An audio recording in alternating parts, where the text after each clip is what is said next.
you can see after this miss by Jason Castro, Jared Dillinger from nowhere, not giving up on the play. He's the type of guy that gives you energy. We'll do a sequel. So it's Dillinger Artadi Part 2. At bola ng Talkie Text, 8:43 remaining in the opening quarter. We go to the right side. De Ocampo really trying to maximize that matchup. Ryan Reyes. Oh, look out, look out. Ryan Reyes and Paul Artadi. And Artadi telling Ryan Reyes, better watch what you're doing. And for Ryan Reyes, that's going to be a tough call. Could have been an offensive foul right there, but extra motion on the part of Paul Artadi, though. But tough call right there on Artadi.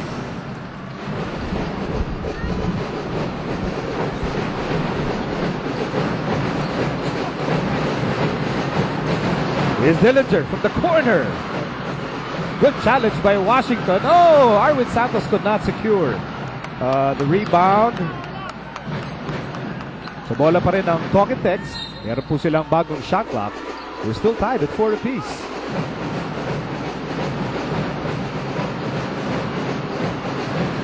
So Alex Cabangdon is now in the game, replacing Artadi. And I think these two teams are picking up from where they left off towards the end of game number 3. Maalala nyo, bumugo ang noon ni Sunday Salvacion. Danny S. got injured.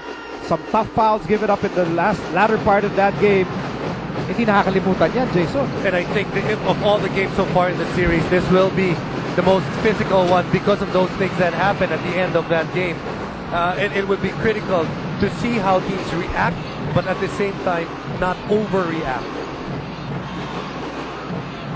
8 minutes remaining in the opening quarter. Cabangdon drives and there's a foul inside. And very different from what we were talking about earlier, how in game number 3, there was so much flow in that game. Nakikita natin sa larong ito, ang dami namang natatawag na foul, very physical, and both teams not allowing the opponent to get an inch. Basket is good for Daniel Defonso for his first 2 points. 4 points already tonight. And now San Miguel up by 2. Dillinger with a hop. Dillinger needs help.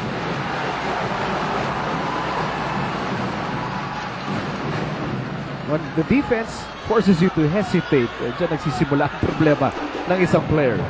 And I think when you look at the defense of San Miguel right now, they're really sticking to what they know in terms of what the scouting report is. They're being a little bit more disciplined. That's why nahihirapan ngayon yung Talking Text. Approaching the 7-minute mark of the opening quarter. Castro coming off the bench to replace Alapan. Castro pinasa kay Dillinger. Dillinger over to Ryan Reyes. Shot clock down to 5. De Ocampo fires a 3 under pressure. That's a 2-pointer for Ranidel De Ocampo. The Talking Text needed that shot. Their offense has not been clicking so far in this game. What is strange is the hardest outside shot was actually the one that they made. Here's Cabangdon to replace Paul Artadi. Daniel Defonso, will he return the favor here? Shot clock down to 6. Bola na kay Cabangdon. Cabangdon, anong gagawin? Binalik kay Danny I. Entry pass natapik and it's a turnover. Here comes Ryan Reyes. Ryan Reyes nakababalik lang from the States. Cross-court pass, Dillinger. Dillinger against Dondon. Dillinger spins. Open shot. Ranidel, no go. They're not making the open shots. They're making the shots that are challenged. At timeout muna tayo again, just like Game 3. Ang bilis ng mga pangyayari dito sa opening quarter of Game 4. We'll be back after this. Makes it, he's for sure tired and sleepy for Sunday. My thinking is we gotta win it with this group and not rely on Ryan on Sunday. Well, Chuck is saying they won't rely on Ryan, but they still have to use him and see what he can contribute. And he's still on the floor. He started this game as Arwin Santos connects for his first basket. You know, when you look at this Talk and Text team, they're not one team that would rely on one single person. When Ryan Reyes comes back, he becomes part of the whole, which has been their style. They work as a team, and when Ryan Reyes is there, he makes that team better. There's Ryan Reyes, kababalik lang mula sa Estados Unidos, went back home sa kanyang pamilya sa California para ilibing ang kanyang mas batang kapatid. Just only 2 years apart. He was very close to Raymond Reyes. And you can imagine how heartbroken he is right now. Now, ito na si Jason Castro. Castro still has the ball. Castro tried to split the defense. Castro's been a non-factor so far in this game. Arwin Santos, no! Bitin, and with that time, he takes care of business. Meron na siyang 4 na puntos. That's the thing with Arwin Santos, one of the best rebounders on the second jump. So the moment he shoots, you gotta put a body on him because he likes to crash the offensive boards. Alipik now in the ball game para sa Talk and Text.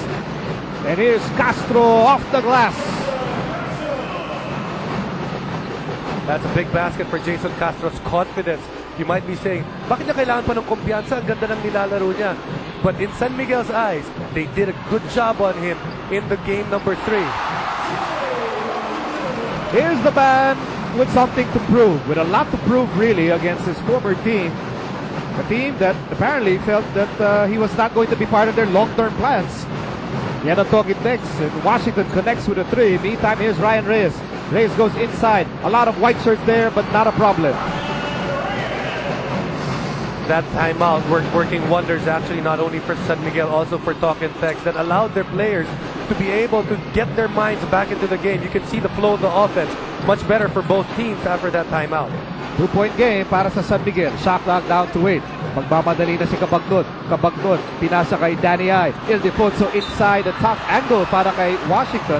And Washington very fortunate to pick up a foul there on Kelly Williams. At pangalawa na yan, laban kay Kelly Williams na up to this point is still wrestling with foul trouble issues magmula pa nung BMEG series. Not only foul trouble issues, just issues in his game altogether.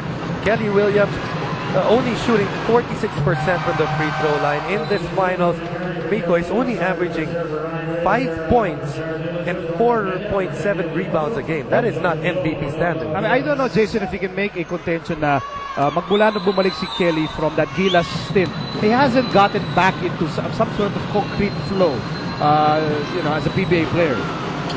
But you can say that, and you're always going to have to look for answers when you have a guy of that quality not coming up to the standards that you want him to play at.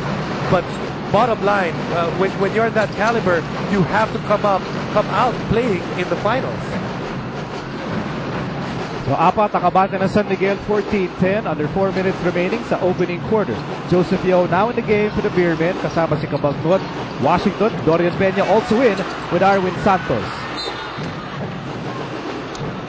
Good help on the part of Ali Peak after that screen roll situation. Ali Peak staying in the middle, forcing Jay Washington to change his shot. Harvey Carey. Aban. Castro wanted the ball. Shot clock down to 8. And Ali Peak will now operate. Double team on Ali Peak. Gives the ball up. Shot clock down to 4. Castro slips.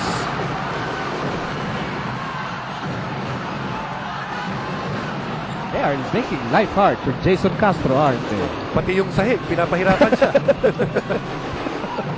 That's just bad luck right there. Obviously a slick spot and he hit it.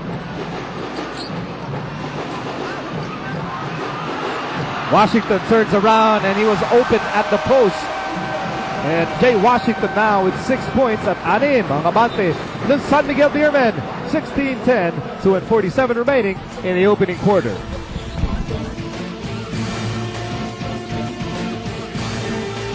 Pinapanood ang game number 4 of the PBA Philippine Cup Finals live on Solar TV. Let's go to Gino Rufino. on the top of the coverage, you guys were talking about the production of Jay Wash in this series. In the first 2 games, both losses, he averaged 17 points but only 5 boards. In Game 3, the lone San Miguel win, Jay Wash finished with 10 points, 15 boards, and 2 blocks. Now, before tip-off, I was able to catch up with him, and he said that the Tropang Texers have been keying in on him defensively, so he feels that he needs to concentrate more on other things like rebounding, playing defense, and getting his teammates involved. Basically, anything his team needs to win. Nico and Jason? Muli po si Gino, nakabantay siya sa kampo ng San Miguel. So lahat po ng kaganapan sa kanilang bench, Gino will make sure to report on those things. So Joseph Yeo fires. Dorian Peña with an offensive rebound. Washington hang time.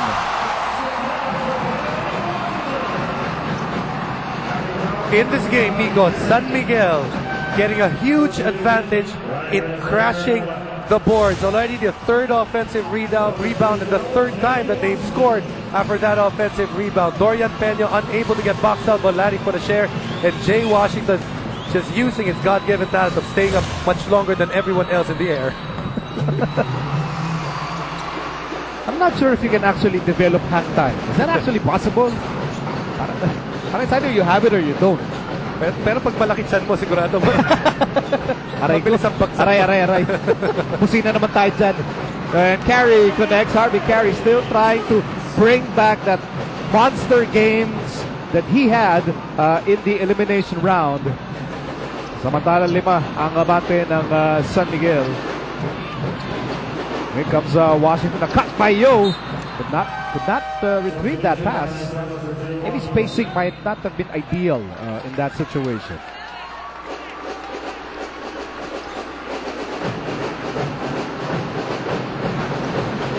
Now here's Castro. Larry has the ball. Larry against Yo. Shot clock down to 14. Fonacer. Fonacer cannot wiggle free. Castro to peak. Ali Peak, who has played with quite efficiency in this series, is double team. He turns around. Blocked by Peña. Peña loved that. Loved that block. Ito na si Yo. Time down to 1:12 dito sa opening quarter. Yo. Moving. Passing. Kabagnot. Kabagnot has the ball. Here's Arwin Santos for 3. And another offensive rebound for Dorian Peña. And again, that screen roll situation at the top, Docketek's having a hard time being able to stop that because the big guys are getting open looks from the outside. And speaking of shooting from the outside, Kabagnot for a 3 at may pabaon pa. Ha? Tinignan ng matagal si Jason Castro after connecting. And there's Kabagnot with an interception on a Castro pass. Here's Kabagnot. Remember, just hit a 3-pointer. Salvacion now in the game para sa San Miguel. Battle inside Ali Peak.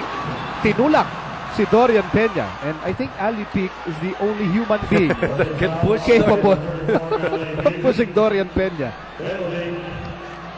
Right now, if you're Coach Ato Agustin, you are loving what is happening because when you're looking at matchups, you are winning matchups on the floor. When you're looking at Dorian Peña against Ali Peak, Dorian Peña at this point outplaying Ali Peak. When you look at the guards earlier, Paul Artadi outplayed Jimmy Alapag in the beginning. Alex Cabagnot outplayed Jason Castro. So when you look at man-to-man in terms of the individual matchups, panalo ka na. Pag tinignan mo pa yung score, meron kang 8-point lead. But Peña could not deliver from the foul line. Nevertheless, lamang pa rin ang San Miguel, 22-14. Time running out dito sa opening quarter. Here's Fonacer on the right side. Shot clock down to 12. Ryan Reyes laban kay Sunday Salvacion. Shot clock down to 6. Harvey Carey attacks. Bumped by Peña. Basket is good. If there's one good sign para sa Tropang Texters, it's the first quarter of this guy on your screens right now. Harvey Carey has taken his 3rd shot. This one was the closest one. Yung unang dalawa, jump shot sa malayo. He makes this. He's already got 6 points. This is a guy that's been like a book under your bed that is overdue. Na kailangan isulit sa library. Ganun ka overdue na tong si Harvey Carey. What kind of books do you have under your bed? Sports books. Sports books. Yeah. Sa library. Hindi magazine. Magazine yun sa'yo eh. Oh, sports magazine. Oh, yung Baller magazine. Yan. Yan, oh. Yan nasa ilalim ng kama natin. Oh, 5 seconds remaining in the opening quarter. 3 seconds remaining. Joseph Yo with a long three. Was straight but short. And there's another offensive rebound. And with 0.1 of a second remaining. Ito na naman tayo, Jason.